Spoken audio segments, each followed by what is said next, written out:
今天给大家评测的这款翼展达到81厘米，比例大概是1:24的 Z 高达胸像，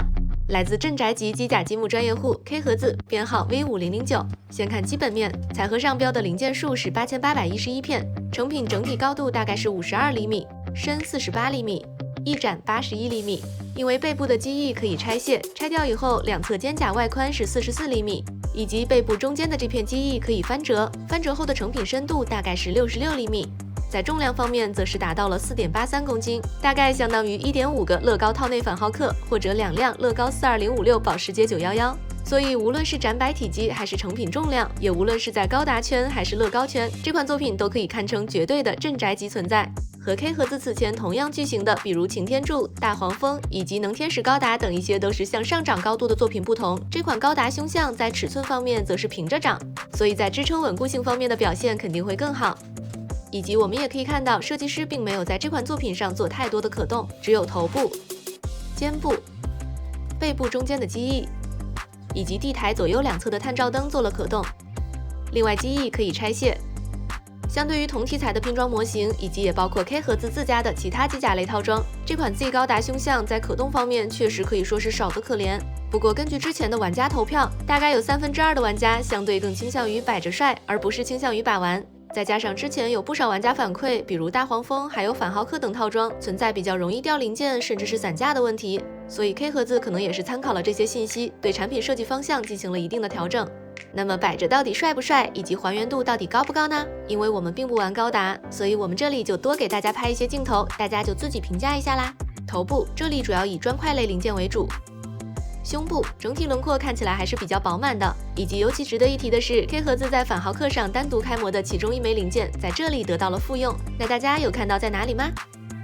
髋部作为整个胸像的支撑，设计师在内部使用了比较多的科技组零件，同时在外观面上也可以看到，比如新款大号硬币阵等零件的使用。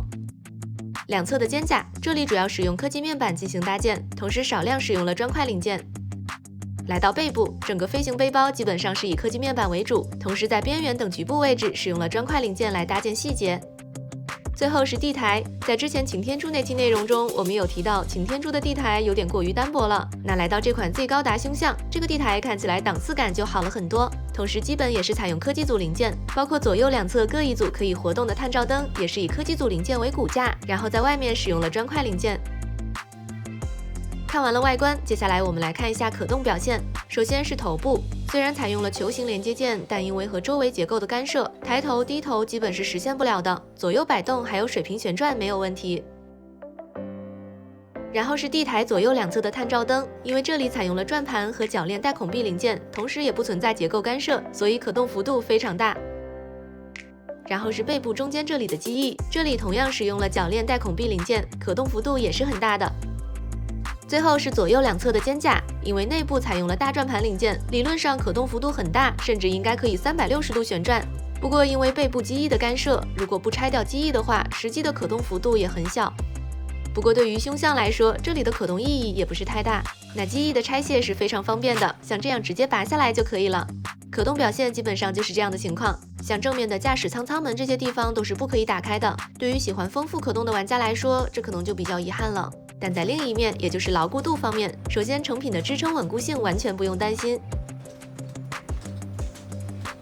即便我们稍微比较用力一点去摇晃这个成品，都不会出现比如大模块脱落的这种整体结构稳固性的问题。不过如果是搬运和把玩，仍然还是会有一些外观零件脱落，主要是使用的一些砖块零件的位置，其中比如底座上的这个名牌模块，如果碰到了会向下脱落，这个更多是因为设计原因导致。不过大部分地方还是这类机甲积木的正常表现。另外，如果日常我们要去移动这个重量接近5公斤的模型，最好还是从腋下去抱。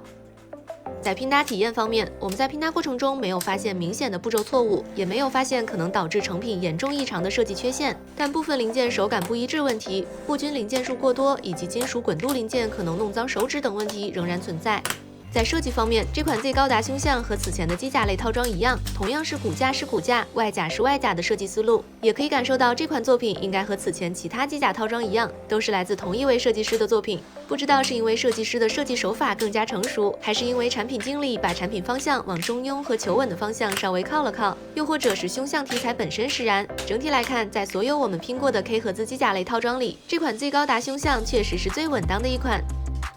最后看一下包装，包括外箱一起的重量达到了9.5公斤，单看彩盒的话也有8.4公斤，确实是非常巨大的一个彩盒。里面一共有14个零件分包，9个大步骤。拼搭手册1本，厚度大概有1.5厘米。最后贴纸有这样的4大张。好啦，那本期评测就到这里，咱们下期见，拜拜。